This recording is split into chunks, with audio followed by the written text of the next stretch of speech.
जय श्री कृष्ण। जय माताजी मित्रों। आज આપણે જાણીશું દુર્ગા અષ્ટમી કે મહાનવમીના દિવસે કન્યા પૂજન કેવી રીતે કરવું, તેમને કયું ભોજન કરાવવું, કઈ ભેટ દક્ષિણા આપવી અને 10મી તિથિના દિવસે શ્રી કલશ, જવારા, અખંડ જ્યોત અને માતાના સ્થાપનનું ઉત્થાપન કઈ રીતે કરીશું, તે બધું જ એકદમ સાચી અને સરળ રીતે આ એક જ વિડીયોના માધ્યમથી જણાવીશ। તો પ્લીઝ વિડીયોના અંત સુધી રહેજો અને વિડીયો ગમે તો ચેનલને સબસ્ક્રાઈબ કરી વિડીયોને લાઇક, શેર, કમેન્ટ કરવાનું ચૂકશો નહીં। દુર્ગાષ્ટમી કે મહાનવમી બંને તિથિ કન્યા પૂજન કરવા માટે સર્વોત્તમ ગણાય છે। તમે બંનેમાંથી કોઈ પણ તિથિએ કન્યા પૂજન કરી શકો છો। કન્યા પૂજન કરવા માટે 2 થી 10 વર્ષ સુધીની કન્યાઓ યોગ્ય ગણાય છે। કહેવાય છે કે 2 થી 10 વર્ષની કન્યાઓમાં માં નવદુર્ગાના જીવંત સ્વરૂપો સમાન ગણવામાં આવે છે। માટે જ્યારે પણ કન્યા પૂજન કરવા માંગતા હો તેના એક દિવસ પહેલાં ભાવથી કન્યાઓને ઘરે જમવા માટે આમંત્રણ અચૂક આપવું જોઈએ અને આ દિવસે 9 કન્યા અને એક નાના છોકરાને પણ ભૈરવનું રૂપ સમજી ભાવથી જમાડવા જોઈએ।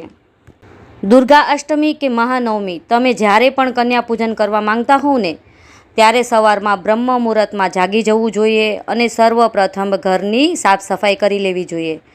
ત્યારબાદ સ્નાનાદિથી પરવારી માતાજીના સ્થાપનની સાફ સફાઈ કરવી જોઈએ। ત્યારબાદ માતાજીની છબીને અને માતાજીના સ્થાપનને ફૂલ વડે ગંગાજળનો છંટકાવ કરી શુદ્ધ કરી લેવું જોઈએ।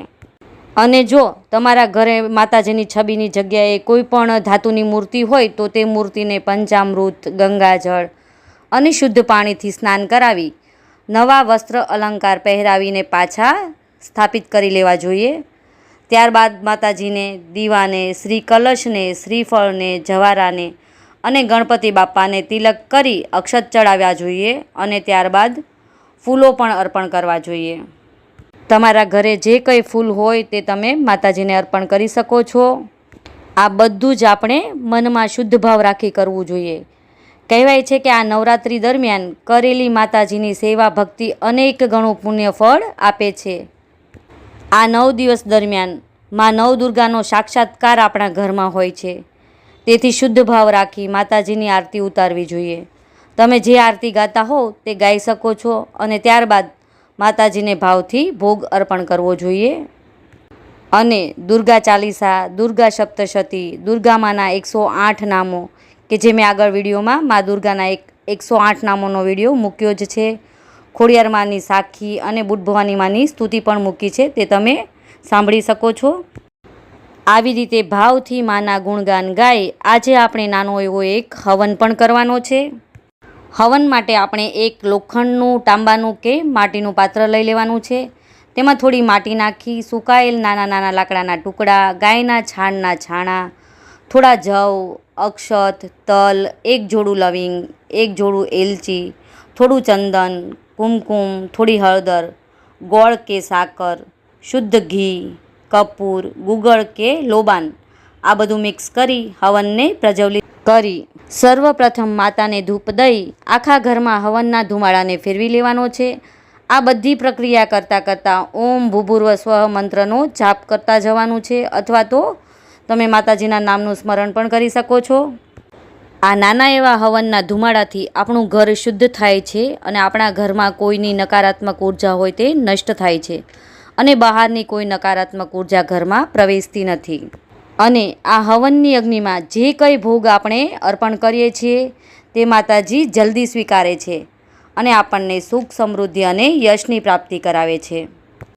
હવે આજે આપણે કન્યા પૂજન કરવાનું છે તો તેના માટે સાત્વિક આહાર તૈયાર કરવાનો છે। તો તેના માટે આપણે ખીર પૂરી કે શીરો પૂરી, ચણાનું શાક એવી રીતે સાત્વિક આહાર તૈયાર કરવાનો છે। સાત્વિક ભોજન તૈયાર થઈ જાય એટલે સર્વપ્રથમ આપણે માતાજીને ભોગ અર્પણ કરવાનો છે। માતાજીને ભાવથી જમાડવાના છે અને જે કન્યાઓ માટે આપણે ભેટ લીધી છે, જે દક્ષિણા આપવા માંગતા હોઈએ તે અને જે મીઠાઈ કે ફળ આપવા માંગતા હોઈએ તે બધું જ આપણે ભેગું કરીને તેનું પૂજન કરવાનું છે।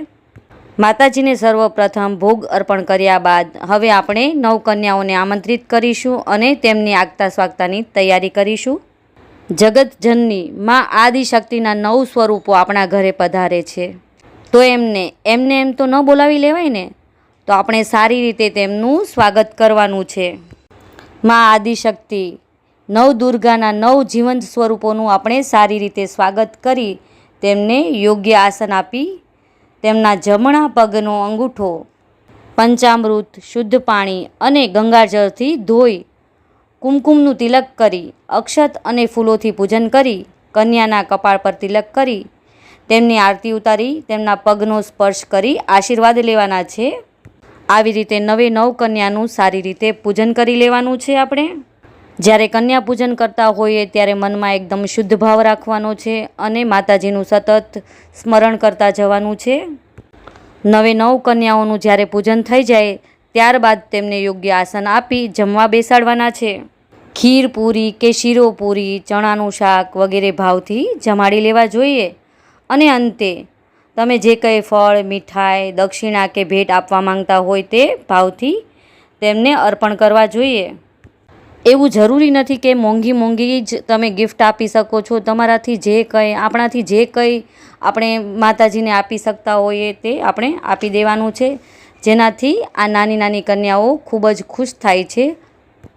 અને આવી રીતે કન્યાઓના પ્રસન્ન થવાથી મા દુર્ગા પણ અતિ પ્રસન્ન થઈ જાય છે અને તેમની કૃપા દ્રષ્ટિ હંમેશા આપણા પર રહે છે. અને હવે મહાનવમીના દિવસે જે લોકો કન્યા પૂજન કરવા માંગતા હોય તે આવી રીતે જ કરી શકે છે, પરંતુ આ દિવસે ભગવાન શ્રી રામનો પણ જન્મ મહોત્સવ ઉજવવામાં આવે છે.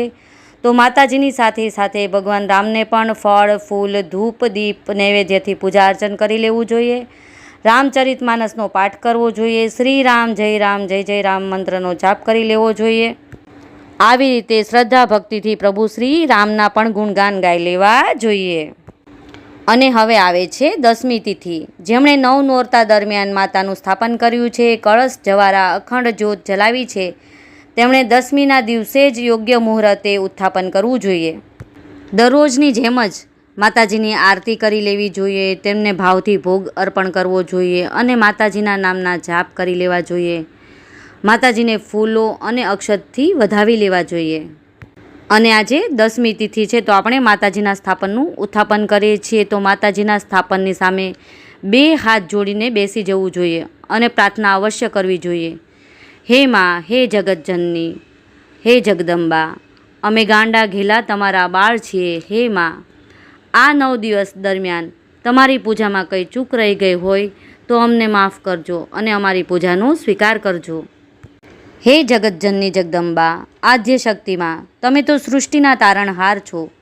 હે માં, આ સમુદ્ર જેવા વિશાળ જીવનમાં અમારી નાવડીને ડૂબવા નહીં દેતા. હે માં, અમને તારી લેજો. અને ત્યારબાદ અખંડ દીપને આપણે તુલસી ક્યારે અથવા તો કોઈ પણ છોડ હોય તેની બાજુમાં મૂકી દેવાનો છે, જેથી કરીને તેમાં જે ઘી વધ્યું હોય તે સંપૂર્ણપણે પૂર્ણ ન થાય ત્યાં સુધી ત્યાં પ્રજ્વલિત રહી શકે. અને ત્યારબાદ જે કળશ પર આપણે શ્રીફળ મૂક્યું છે તે શ્રીફળને વધેરી તેની પ્રસાદી કરી આપણા ઘરના બધા જ સભ્યોને તે પ્રસાદી લઈ લેવાની છે અને ચૂંદડીને આપણે તિજોરી અથવા તો મંદિરમાં મૂકી દેવાની છે. ત્યારબાદ કળશમાં જે આપણે સિક્કો નાખેલો હતો તે સિક્કો કાઢીને આપણે તિજોરીમાં મૂકી દેવાનો છે. તેમાં જે સોપારી મૂક્યું હતું તે બરાબર સાફ કરીને મંદિરમાં મૂકી દેવાનું છે. અને ત્યારબાદ કળશમાં જે પાણી છે તે પાણીને આખાય ઘરમાં છંટકાવ કરી દેવાનો છે અને વધેલું જે પાણી હોય તે તુલસી ક્યારામાં રેડી દેવાનું છે. જો તુલસી ન હોય તો કોઈ પણ છોડને તમે રેડી શકો છો. ત્યારબાદ જો તમે ત્રાંબાનો કળશ યુઝ કર્યો હોય તો તમે તેને સાફ કરીને વપરાશમાં પાછો લઈ શકો છો, અને માટીનો કળશ યુઝ કર્યો હોય તો એ માટીના કળશને આપણે સાફ કરીને પાછું તેમાં સરસ મજાની માટી ભરીને કોઈ પણ છોડ વાવી શકીએ છીએ. હવે આવે છે જવારા. તો જવારાને થોડા આપણે લઈ અને મંદિરમાં પણ મૂકી શકીએ છીએ અને બીજા જવારા આપણે ગાયને ખવડાવી શકીએ છીએ અથવા તો નદીના પાણીમાં પ્રવાહિત કરી દઈએ. ત્યારબાદ માતાજીની છબી કે મૂર્તિ હોય તે અને ગણપતિ બાપાની છબી કે મૂર્તિ હોય તેને ફરી પાછા મંદિરમાં તેમની જગ્યાએ સ્થાપિત કરી દેવા જોઈએ. ત્યારબાદ આપણે જે શણગાર માતાજીનો લીધો છે તે ગોરાણી માને આપી દેવો જોઈએ અને બ્રાહ્મણને યોગ્ય દાન દક્ષિણા અવશ્ય આપવી જોઈએ. આવી રીતે યોગ્ય અને સાચી રીતે નવરાત્રિના 9 દિવસ પછી માતાજીનું ઉત્થાપન કરી હવે તમે તમારું વ્રત છોડી પારણા કરી શકો છો. જય માતાજી. જય માતાજી. વિડીયો સારો લાગ્યો હોય તો તમારા મિત્રો સાથે શેર કરી લાઈક અને કમેન્ટ અવશ્ય કરશો. ફરી મળીશું આવા જ એક નવા ધાર્મિક વિડીયો સાથે. જય શ્રી કૃષ્ણ.